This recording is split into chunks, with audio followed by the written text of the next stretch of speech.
What is going on, Western New York, rest of the world on YouTube? Just wanted to come on here and do a quick overview of the Western New York King of the Hill kind of rules, regulations, how they're following more national stuff in one special class that we're kind of running here locally.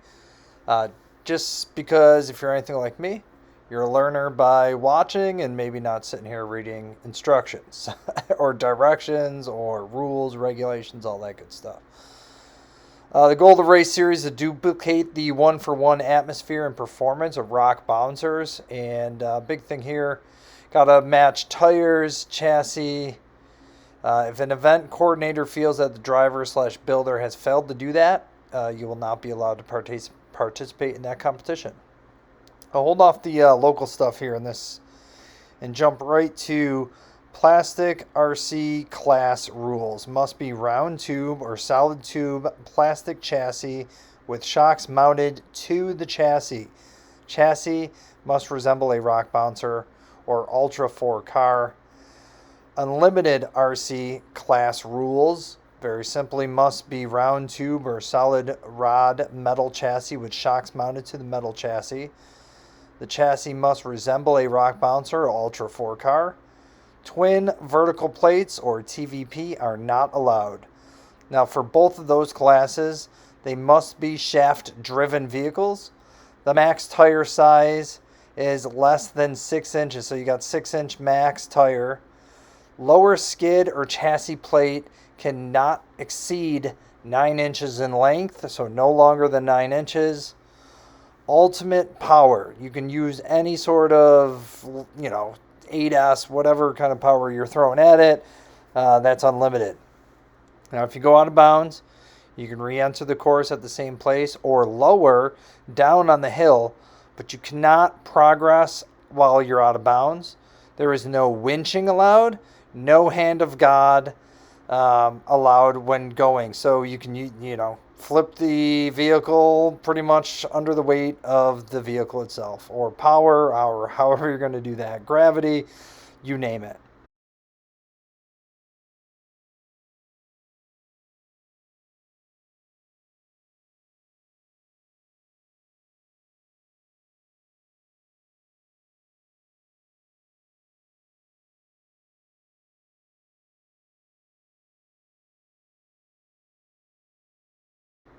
All right, short course cars are not allowed. However, a chassis builder can build a chassis and use the drivetrain or suspension from a donor vehicle. For example, the drivetrain and upper lower A arms, differentials, etc. from a techno short course car. Excluded examples would be the body, chassis plate, and shock towers. If you have questions about this, contact your coordinator for clarification. In one-for-one rock bouncing racing, the driver can fix any issues with his vehicle and continue up the hill, but he can receive no outside help. For the RC class, if you experience trouble, example, your battery comes unplugged or comes out, the driver can fix the issue, but the vehicle will not be moved or rolled back over to work on it. So you can just go in. If you're able to kind of fix it and not really mess with the vehicle, it sounds like you're good to go there. Further, parts can be swapped out in between hills.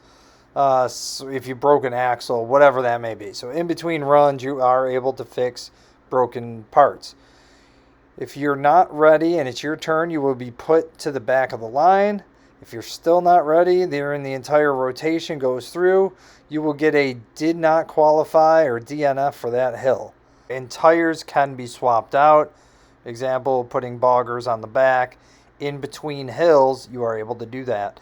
Now, the local class, I held off to the end for this, is the frame rail RC class. Must be shaft driven.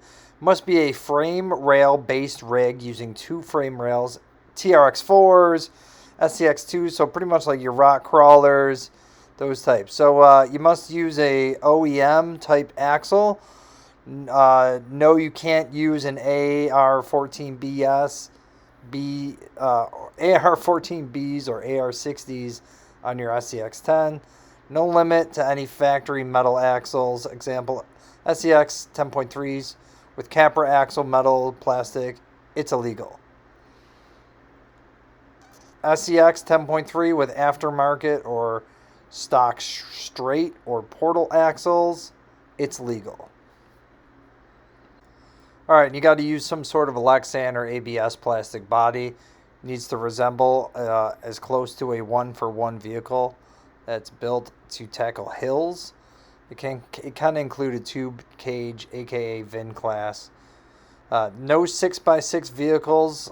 Limit is 2 axles. Max wheelbase 14 inches. Max tire size 4.75 inch. Max wheel size is 1.9. Again, unlimited power, no winching, and no hand of God. So I just wanted to go over those.